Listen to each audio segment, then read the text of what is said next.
What up? It's your boy, the Incredible Man. Yes, I am back at it again, and this is Fire Force Season 2, Episode 4, discussion slash review.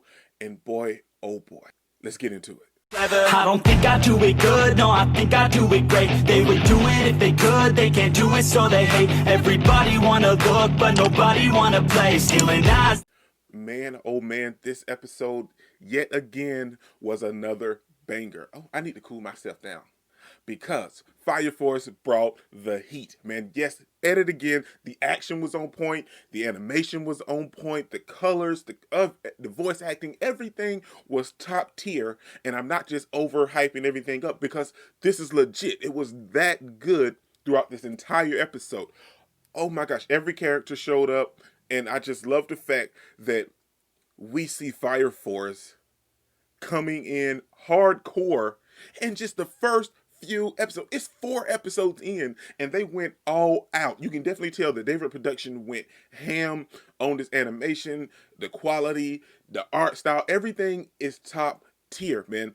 This episode picked up right after last week's episode where we see the evangelist chasing down Inca, trying to capture her because she is the 5th pillar. But we also learned this episode a lot of other things too. We see Hamaria giving out directions and instructions to everybody, but we also learned that they're turning a whole bunch of the townspeople into infernos with the bugs, of course. But they're looking for something in particular.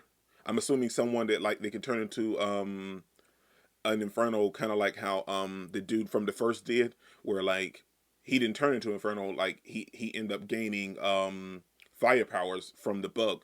I'm assuming that's what they're looking for. But they also found someone that turned into a full-fledged demon in the process, a demon inferno in the process of trying to obtain Inca because of something with her awakening that also awakened one of these people that was an inferno into a demon inferno. And boy, oh boy, it's finna go down next episode for sure. But this episode, we also see that the 8th company is kind of being overpowered and overrun by all the infernos that's taking place in this town. We see the 8th company being overrun and overpowered by all the infernos that's in this town because there's a lot of infernos and there's very few members of the 8th company.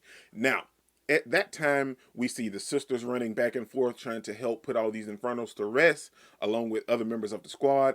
And we see that that's kind of putting a strain on her. So at that time, we see Tamaki come and dress as a sister. But then, oh my gosh. Now, her lucky lechery thing hasn't happened in a minute. But at the most worst possible time it could happen, it happens. And she just loses all of her clothes. And all she has on is this bikini. And the lieutenant makes a valid statement. How does everything else fall off of you and the only thing that stays on you is the headpiece? How is that possible? And she's trying to get dressed back again, and like the boots end up coming off, and the next thing you know, she's almost fully nude because she can't get it together. And they can't really kill the Infernos without putting them to rest. They can, but they don't want to.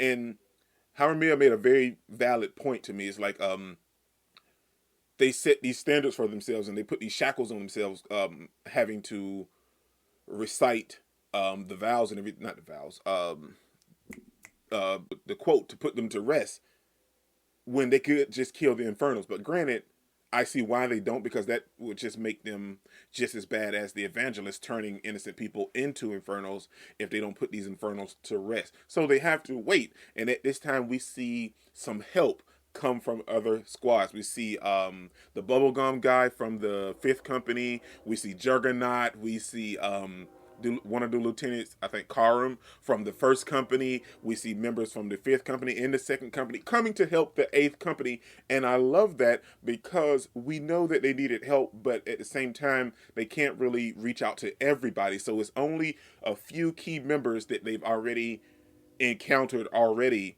to help them put these infernos to rest. We see a whole bunch of sisters coming to help and a whole bunch of other squad members. So it was very, very nice to have that backup because they really, really needed it, because in certain scenes we see Vulcan being attacked and almost possibly killed, and Victor's over here scared out of his mind because he's like, I knew I shouldn't have came. Like, so it's really serious. And then they finally had some help. But I also love the fact that we see regular firefighters there helping stop the Infernos. They can't They don't have any weapons or any kind of pyrokinetic powers to help in that capacity, but they are spraying them with water hoses and they're putting out the fires for the houses and stuff. So they're doing their part as well. And I love that they showcase that in Fire Force. It's not just about the Fire Force company that's actually helping. The original firefighters are helping also. And I really love that they showed that. Now, let's talk about the main meat and core of the episode, and that is Inca. Now, we know that she feels some type of way and she likes danger and that's what she wants. And last week I said that something was really wrong with her. But this week we see that she doesn't want Shinra's help. She's not worried about the evangelist. She just wants to live somewhere very dangerously. And something's seriously wrong with her. Like last week I said that something was wrong with her, but like this time something seriously, like she's a little demented, I think. I think her, now valid, she made some very nice statements about Shinra trying to be a hero and save her, and she was like, well, you guys are part of the problem, whereas you leave people that's like there's an inferno or a fire breaks out in their house, they just sit around and wait for you guys to come save them when they could actually make a move and do something themselves, but they just sit around and wait for you guys to come save them, and this is all because of you. Now, with that, it's very valid and it's very true, and I feel like where she's coming from with that, because they made it so they made it so, I guess, common that now people don't even try to escape fires anymore. They just wait for the fire force to come save them if there's an inferno or anything like that that breaks out. They just wait for people to come save them instead of acting on their own. And I guess that kind of what changed her a little bit, maybe as well. And then we see her kind of tap a little bit more into her powers. Her eyes kind of changed a little bit. And she got captured. And she's still worried that Shinra was going to save her. Don't save me. I want to live dangerously and stuff. But I feel like there's something more there. It definitely ties into her past, and I really need to know why she feels this type of way. We got a little inkling from last week and a little bit this week seeing as why, but I really need to know more because there's a reason that she's like this. There's not just it happened. There's a reason why she's like this.